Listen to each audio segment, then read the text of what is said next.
Good evening. How are you, my holy sisters and brothers? And it's just about night here, so we can say a Hodesh Tov. We've been talking so much about beginning the new months, and the new month begins tonight, the month of Kislev, and it couldn't have come too soon. Kislev, the month of miracles, the month that contains Hanukkah, and we're so excited that it's here. Cheshvan, the month that we're leaving, often called Mar Cheshvan, meaning that there's sadness in it, there's tragedy in it. We almost made it out of this month. I'm just going to share with you. Last night, we heard terrible news here in our community in Los Angeles. A family that we know very well, have known for years, suffered an unimaginable tragedy. A teenage girl, a daughter, committed suicide. This is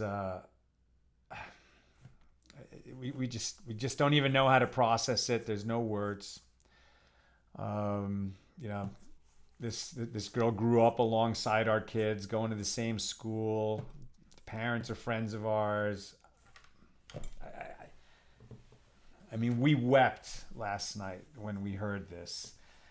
And I was just looking today. I mean, these rates of suicide among children in the last 10 years have shot up. You know, what is it? What is causing it in our society these days?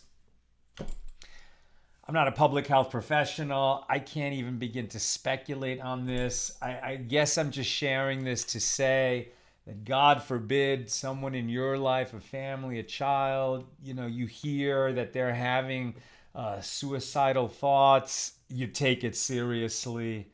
You do anything that can be done, that should be done. It's real. It's devastating. I'm obviously not going to say anything more to protect the privacy of this family, but if you could just hold in your prayers a family in Los Angeles that lost a teenage girl. Okay, and we dedicate our learning today to that poor innocent neshama, that poor soul that has gone on to the next world. Somehow may our learning help her in her journey and help the family. I'm just not going to take roll call today. Thank God you're here. If you're here, thank you for listing your names. I'm just not going to do that today. Let's light up the darkness. Okay.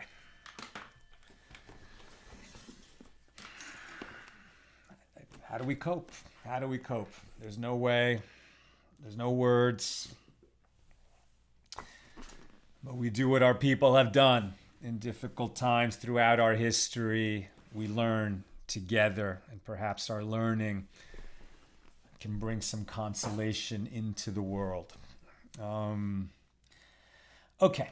We are in Tractate Rosh Hashana, the 9th volume of the Talmud. We are in chapter 3. We'll be completing our discussion of Mishna number 1, opening and closing Mishna number 2, and beginning Mishna number 3. We're on page 26 of Tractate Rosh Hashana, and this tractate has 35 pages in it. We pick it up at the bottom of the B side of page 25. And we were talking about yesterday what happens if the Sanhedrin, the judges of the Sanhedrin themselves see the new moon. And we saw that when, we're not using the calendar that's set in advance, but when we're doing it as the Torah commands us, when there is a Sanhedrin, and they're receiving testimony from witnesses to declare that a new month has begun, then if the witnesses themselves are judges of the Sanhedrin, basically, two of them stop acting as judges and now start acting as witnesses. And if there were only 3 judges to begin with, So 2 of them are going to act as witnesses, and they have to find 2 more rabbis to join the court so that the 2 witnesses can testify before 3 judges. Then at the end of yesterday's discussion, the question was asked, well, why do we need a court of 3 judges? For something like this, where maybe there's an expert in the movement of the moon and astronomy, etc., just like in certain monetary matters, you don't need a court of 3 judges. 1 expert judge will do.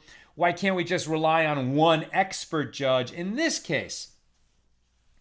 And the Gemara rejects this possibility. But certainly, there was no publicly recognized expert among the Jewish people greater than our teacher Moses, and nevertheless the Holy One, blessed be he, said to him, "You may not sanctify the new month until Aaron is with you, as it is written, and the Lord spoke to Moses and Aaron in the land of Egypt, saying, this month shall be for you the beginning of months." The first commandment given to the Jews as a nation, Exodus 12:1 and 2.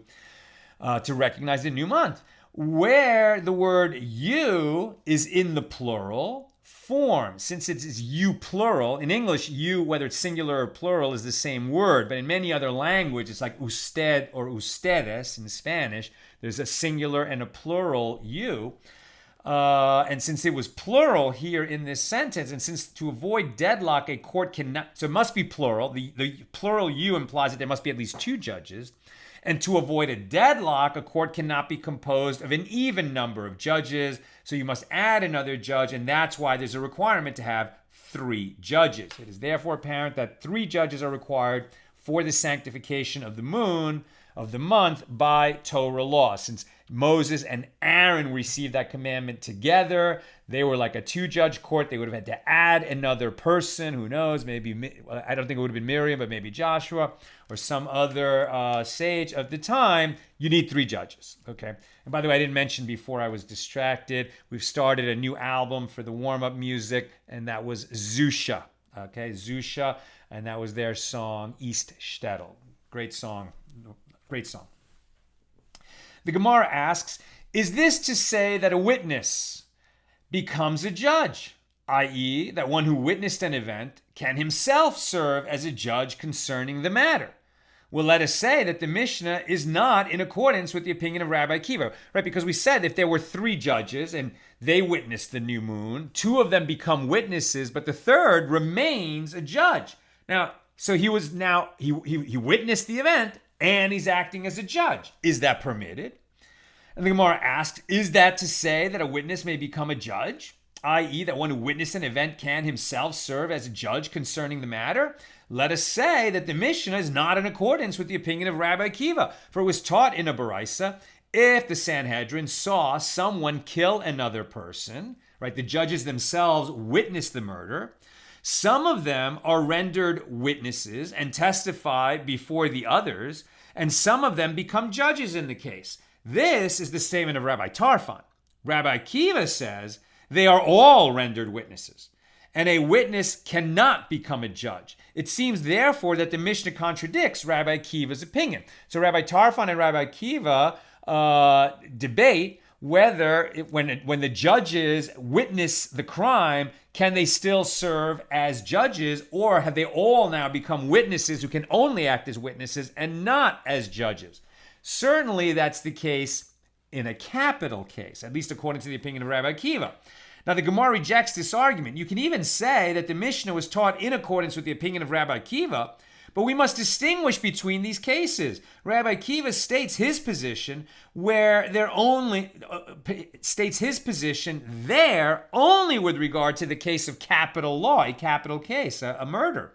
For the merciful one, God says, and the congregation shall judge, and the congregation shall save. That's Numbers 35, 24, and 25, which requires a court to search for grounds to exonerate the defendant. Right? A capital case is one where if the defendant is found guilty, he will receive the death penalty. Right? Now, we'll learn elsewhere in our journey through the Talmud that a rabbinic court that sentences a defendant to the death penalty If that happens once in 70, more than once in 70 years, that's considered a murderous court, right? So there is a death penalty in the Torah, but it was rarely applied, right? The rabbis are actually always looking for a reason not to apply the death penalty. Something with the motivation. Could it be self-defense? Was there, some technicality that they don't want to, even in a case of murder, they don't want to apply the death penalty if they don't have to. They're going to be very reluctant to apply the death penalty. So they're looking for reasons to exonerate.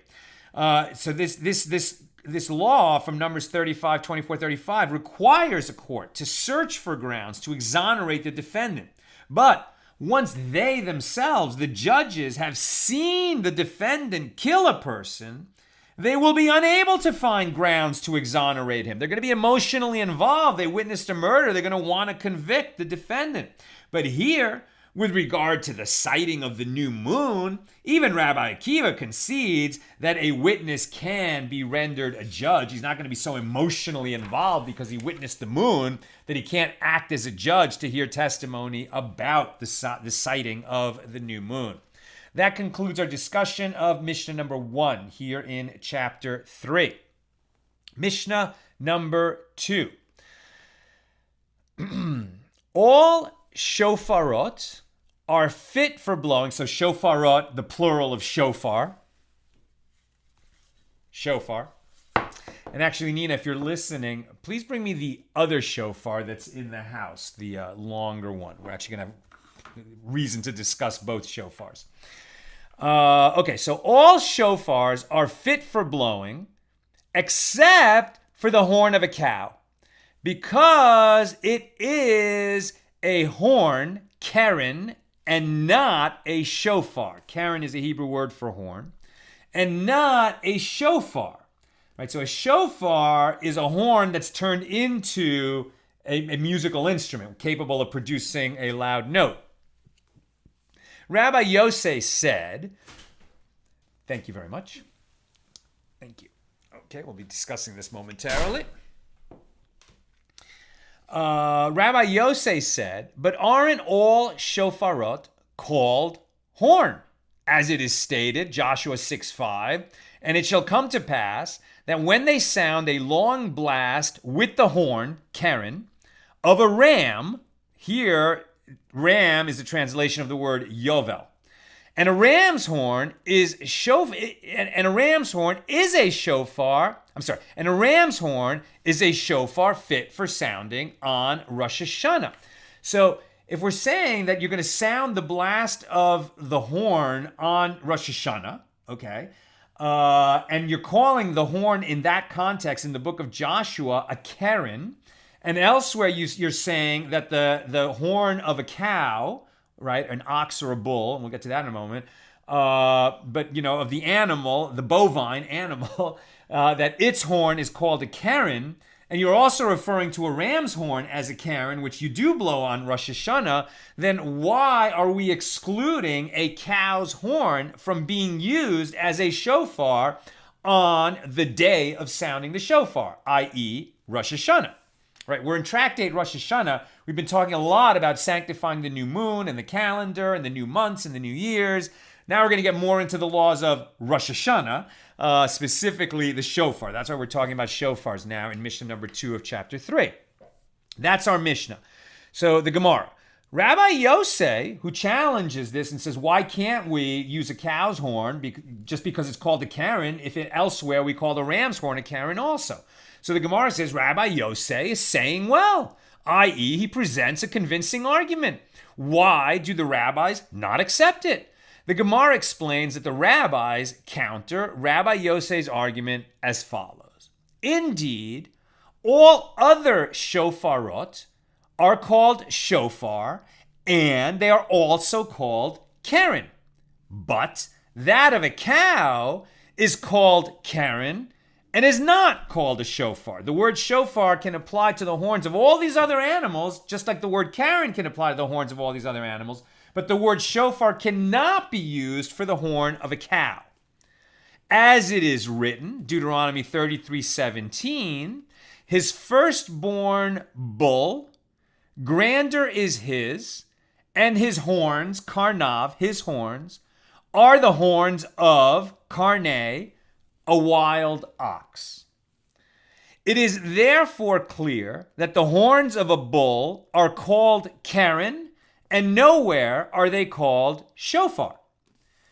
And how would Rabbi Yosei counter this argument? He would have said to you, the horns of a cow are also called shofar, as it is written, Psalm 69, verse 32, and it shall please the Lord better than an ox bull. Ox is in Hebrew shor. Bull in Hebrew is par. Par, the peh, is the same letter as the fef of shofar, right? So shofar, it actually looks like the same letter. And so if you put ox and bull right after each other, you have shor par. Ox, bull, shor par sounds very similar to shofar, very similar to shofar. So they're saying it's almost like, the letters of the alphabet suggest that it sounds like a coincidence, but they're saying it's not a coincidence. According to Rabbi Yossi, it's not a coincidence. So he's saying that, and it shall please the Lord better than a shor par, an ox bull, that has horns and hoofs. The wording of the verse is strange. If it is an ox, shor, why is it also called a bull? Par. And if it is a bull, par, why is it called an ox? Shor. Rather, what is the meaning of shor par? These two words must be read as if they were a single word, than a shofar. According to this reading, even the horn of a cow is called a shofar. And how do the rabbis explain the difficulty in this verse? They explain it as it was explained by Rav Matana. As Rav Matana said, what is the meaning of shor par? An ox, shor, that is as large as a bull, par, as the animal is called a shor from birth, but it is called a par only from the age of 3. So let's take a step back. And what is the difference between an ox and a bull? For those of you who grew up on a farm, maybe this is obvious. I had to look it up. Okay, so basically both are the male cow, right? The male bovine. But an ox is used for pulling a plow, often castrated. A bull is used for eating and for reproducing, a stud bull, right? It would never be castrated. Also, as cattle, then they're going to be killed and cut up into meat, etc. And often the bull is a little larger than the ox, although I think I saw some contradictions about that. Sometimes they say the ox is bigger, sometimes the bull is bigger.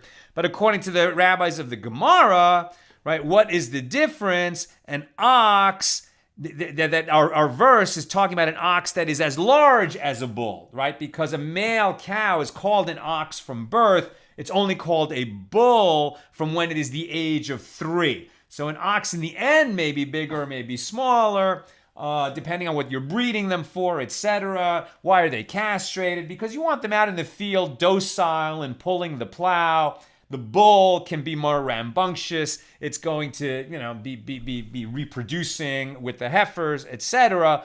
So that's the difference between a shor, an ox, and a par, a bull.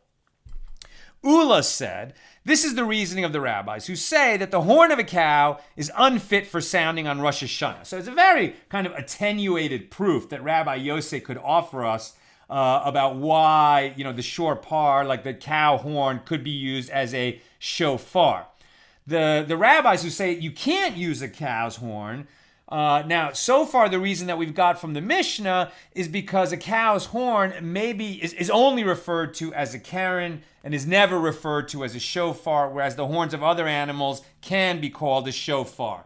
That also is not a totally convincing proof, and so that's why this discussion is ongoing. So Ula said, This is the reasoning of the rabbis who say that the horn of a cow is unfit for sounding on Rosh Hashana. They say this in accordance with the opinion of Rav Chisda. Rav Chisda said, for what reason does the high priest, the Kohen Gadol, not enter the innermost sanctum, the Holy of Holies, with his golden garments to perform the service there on Yom Kippur?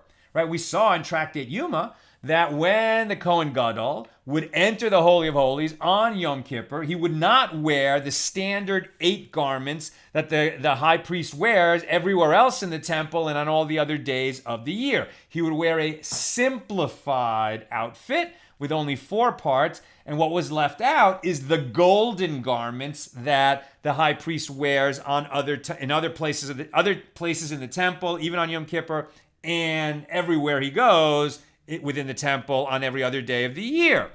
So what is it that he's leaving out? His golden garments. Why is it inappropriate for the high priest to enter the Holy of Holies on Yom Kippur, the Day of Atonement, wearing gold garments? Why is that inappropriate?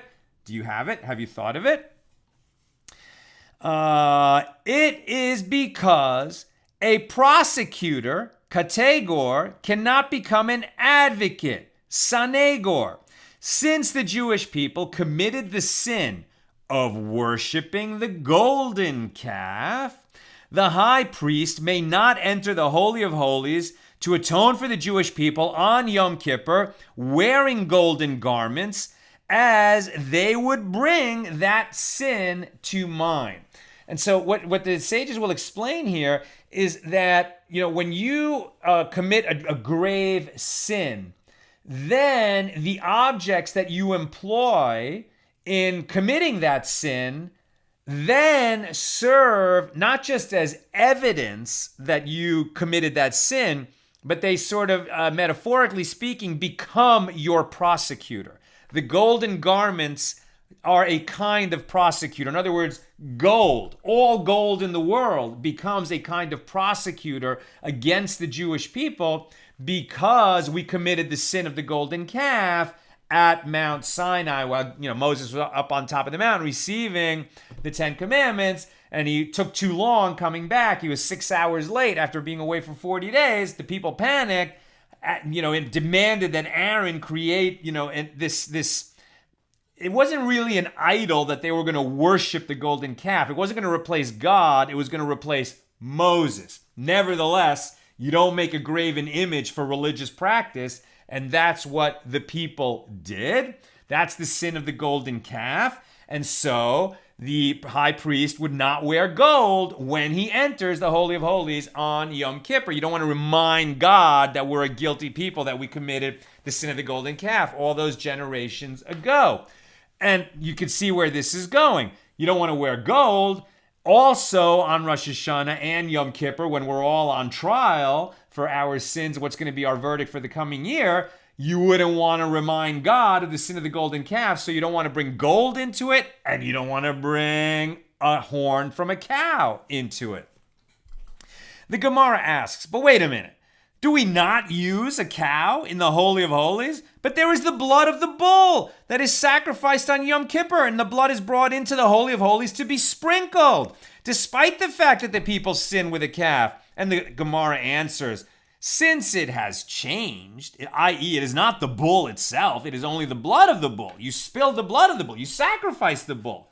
That's very purposefully that you're making up for all your sins. And, it's the bull of the high priest that he uses to atone for himself and his family. And I guess there was another bull as well, right? And so it makes sense that you would spill the blood of that bull as a sacrifice when the temple is standing. What you're bringing in is not the bull. You're bringing in some of its blood, its life's blood, as an atonement for our sins. That's different than bringing in a bull. But the Gemara raises another difficulty. But there is the ark and the ark cover and the cherub, meaning the cherubim, the angels on top of the ark cover. The ark is what houses the tablets of the 10 Commandments, both the second tablets that are whole and the first tablets that were smashed by Moses. And also we know that in the Holy of Holies, right, we talked about it. There was the staff of Aaron that blossomed and the jar of manna and a few other things. But in the ark, right, we have the 10 commandments, and the ark is covered in gold, both inside and out. And the angels on top of it are made out of gold.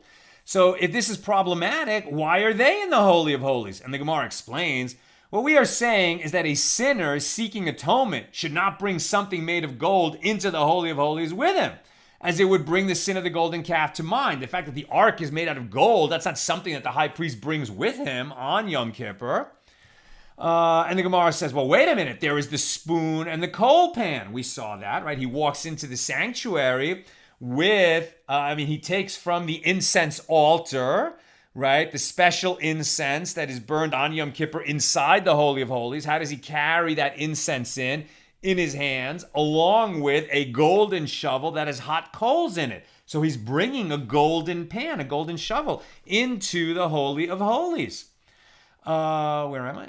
There's the spoon and the coal pan that are brought into the Holy of Holies, and they are made of gold. And the Gemara answers, what we are saying is that a sinner seeking atonement should not adorn himself with ornaments of gold. The fact that he's using a gold coal pan for the incense offering in the Holy of Holies, that's not going to be the same as adorning oneself with gold at the time that he's seeking atonement.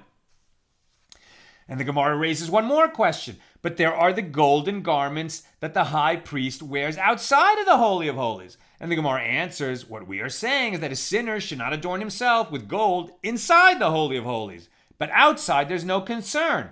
So the Gemara asks another question. Well, if so, the shofar is also outside. We don't bring a shofar into the Holy of Holies. So if our whole argument is that you don't want to make a shofar out of a cow's horn because it would remind God of the sin of the golden calf, but you can wear gold garments outside the Holy of Holies, so why can't we, the shofar is never blown inside the Holy of Holies, why can't we blow a shofar made out of a cow's horn since we're blowing it outside the Holy of Holies anyway? And the Gemara answers, since the shofar is sounded in order to evoke God's remembrance, it is considered as if it were sounded inside the Holy of Holies. Now, you could say, well, they're saying, okay, well, they're going to hear it in the Holy of Holies, right?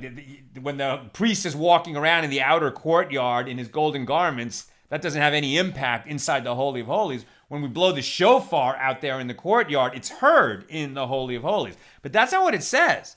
What it says is when the shofar is sounded, the whole idea is that God should remember the kindnesses and the sacrifices and the good deeds and his love for Abraham and Isaac, right? Why do we blow a ram's horn? Where does the whole thing of a shofar comes from that it's a ram's horn? Because of the Akedas Yitzhak, the binding of Isaac, when God tested Abraham and said, bring up your son, your only son, your son that you love, and sacrifice him, and Abraham was willing to do it.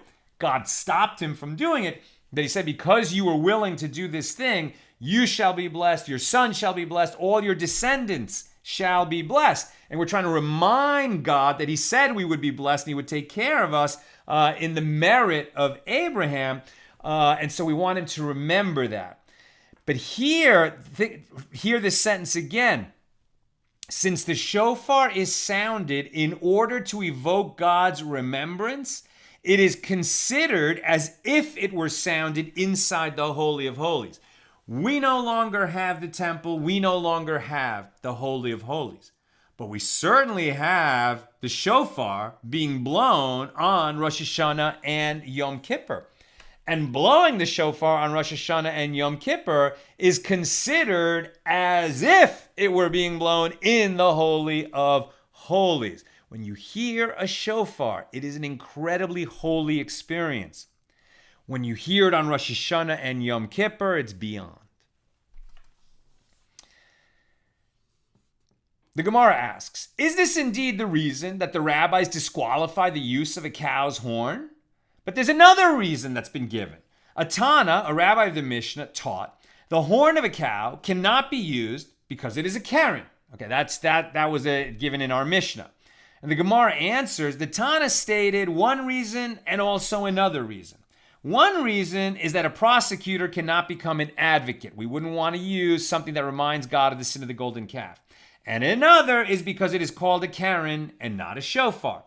And the Gemara asks, well, how would Rabbi Yosef counter these arguments? And the Gemara explains, he could have said to you that which you said, that a prosecutor cannot become an advocate. This is indeed true, but this applies only inside the Holy of Holies, and the shofar is sounded outside. And with regard to that which you said, that because it is a Karen, Rabbi Yosef claims all shofarot are also called Karen. Abaye said, this is the reasoning of the rabbis. The merciful one says, to sound a shofar, meaning a single shofar, one shofar, and not 2 or 3 shofarot together. But this horn of a cow, since it is comprised of layers, looks like 2 or 3 shofarot. I don't know that much about cattle horns, right?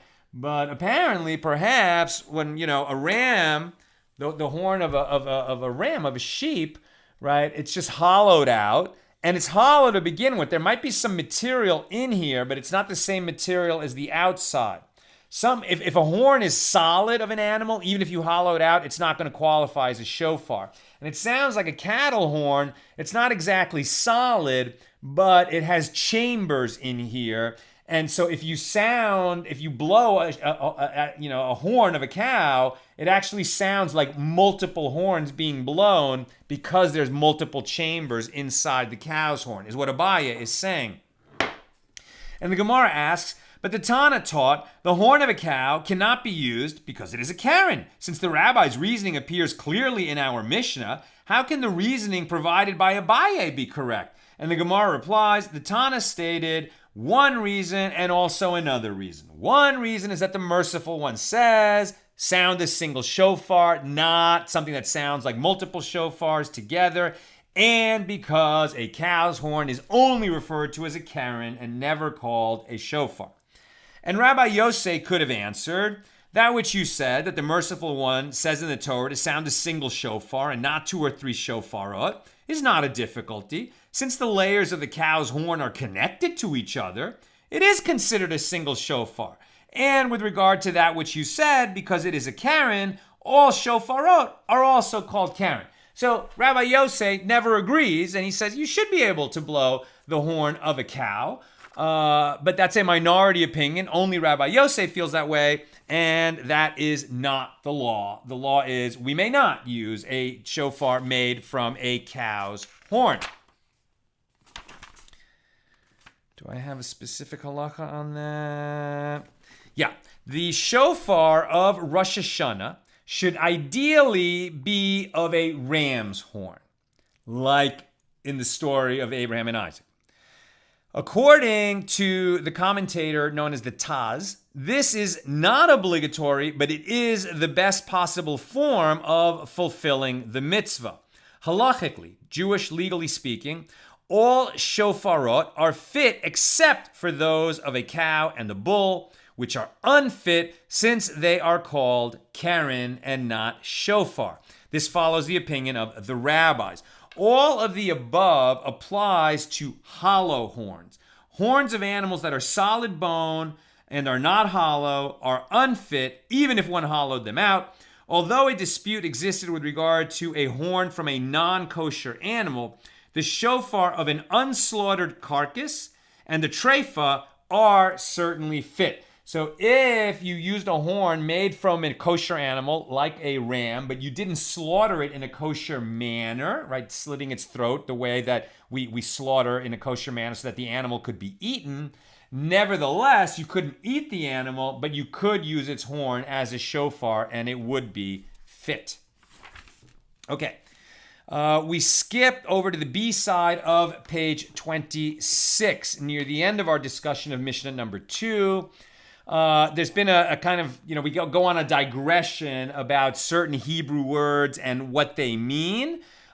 Different sages traveled to different regions and they heard unusual words. They didn't know what it meant, and they kind of learned what it meant and reported back to the other sages what it meant. It's a digression. But at the end of that digression, it's kind of interesting. The sages did not know the meaning of the word salsalecha. Salsalecha.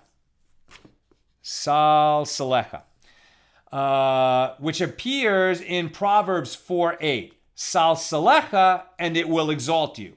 One day they heard the maidservant in Rabbi Yehuda Hanasi's house, Rebbe, right? Rabbi Yehuda Hanasi, who edited the Mishna. They heard a maid in the house of Rebbe say to a certain man who was curling his hair, "How long shall you misalsel your hair?" Misalsel is kind of the verb form of this other salselecha. So misalsel is just a conjugation of that same verb. And from this, they understood that the verse means turn wisdom about, like curling your hair, turn the wisdom about, and it will exalt you. And it is further related that the sages did not know the meaning of the words in the verse from Isaiah 14:23, and sweep it, veteteticha, with the broom, matate, of destruction. One day they heard the maid of Rebbe, the maid in Rebbe's house, saying to her workmate, "Take a broom, tateta, and sweep, ta'ati, the house." And they understood the meaning of these words. And the sages also did not know the meaning of the word yehavka in the verse from Psalm 55:23. Cast your load, yehavka, upon the Lord, and he will sustain you. And Rabbi Bar Hana said, one day I was traveling with a certain Arab, Taya'a, and I was carrying a load, and he said to me, "Take your Yehav and cast it on my camel." And from this I understood that Yehav means a load. Right? So it was interesting that they couldn't quite figure out what these words meant from their context. And yet somehow there was people, kind of working class people, the maid in Rebbe's household, or this Arab that they met in the market, who was using kind of an older form, an old and pure form of Hebrew, from which they were able to derive the meanings of these words that mystified them. That concludes our discussion. Although, let me just say something about the maidservant of Rabbi Yehuda Hanasi's house. She's actually a personality in the Talmud. We have a note about her. The maidservant of Rabbi Yehuda Hanasi's house is mentioned here and in several other contexts because she used the purest, most ancient form of the Hebrew language, including words that the sages themselves were no longer familiar with. It seems that she was a unique servant who was perhaps raised in the family of the Nisim, the family of the Nasis, right? The heads of the Sanhedrin, which was a hereditary position. And her conduct and the witty, wise speech that she used are recounted in the Gemara in various places. And it appears that she may have served as Rabbi Yehuda Hanasi's housekeeper. So there you go. Mishnah number 3. I'm almost done. So if you have questions or comments, get them in now. Mishnah number 3. The shofar that was used on Rosh Hashana in the temple was made from the straight horn of an ibex, and its mouth, the mouthpiece into which one blows, was plated with gold. And there were 2 trumpets, one on each of the 2 sides of the person sounding the shofar. The shofar would sound a long blast, whereas the trumpets would sound a short blast, because the mitzvah of the day is with the shofar. The shofar is the important instrument on that day. And in contrast, the shofarot used on public fast days, when the sages decreed a fast, because there was a drought, for example, and so as to intensify our prayer, they decreed a fast day, or just established fast days, like Tisha B'Av. The shofar used on public fast days were made from the curved horns of rams, and their mouths were plated with silver. And there were 2 trumpets in the middle between the shofarot, and the shofar would sound a short blast, whereas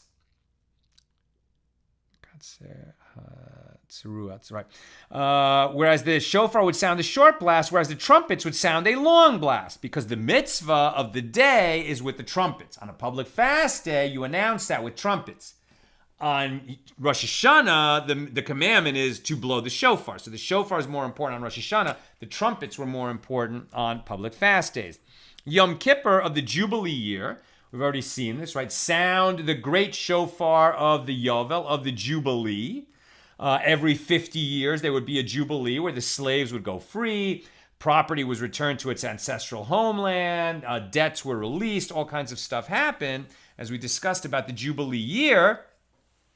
So Yom Kippur of the Jubilee year is the same as Rosh Hashanah with regard to both the shofar blasts that are sounded and the additional blessings that are recited in the Amidah prayer.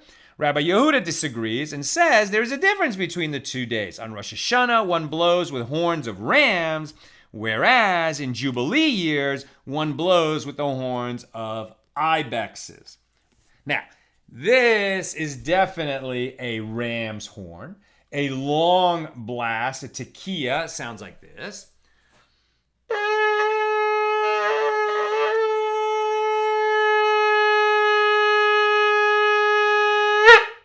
That's a long blast on a ram's horn. And a short blast, like on public fast days when they would sound the short blast, well, that could either be the teruah or the shevarim. The shevarim is, and the teruah is,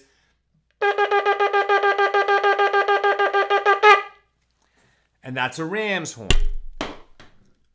Now this is a Yemenite shofar. It is not made from an ibex, as far as I know. I'm not 100% sure on this, but as I recall being told that this kind of horn, which was largely unknown in the Jewish world until modern times, was only being used by the Yemenite Jewish community, and it's made from a kudu, an antelope called a kudu.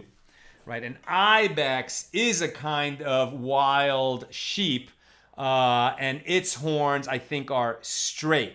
The kudu has this spiral pattern. So if you blow a long blast on a kudu shofar, it sounds like this.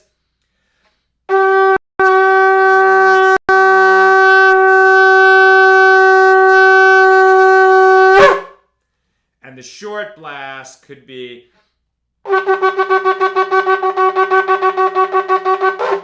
or like that. Okay. So discussion of this Mishnah. We skip a couple of paragraphs. Just the last paragraph at the bottom of the B side of page 26. Before we go to questions and comments, the Gemara asks, with regard to what principle do these Tanaim, these rabbis, disagree? One sage, Rabbi Yehuda, holds that on Rosh Hashanah, the more a person bends his mind and humbles himself by bending in prayer, the better. Therefore, a curved shofar is sounded as an allusion to our bent minds and bodies. But on Yom Kippur, the more a person straightens his mind and prays with simplicity, the better. Therefore, a straight shofar of the ibex is sounded. The other sage, the anonymous Tana of the Mishnah, maintains the opposite. On Rosh Hashanah, the more a person straightens his mind and avoids any crookedness, the better. On fasts, on the other hand, the more a person bends his mind and humbles himself, the better.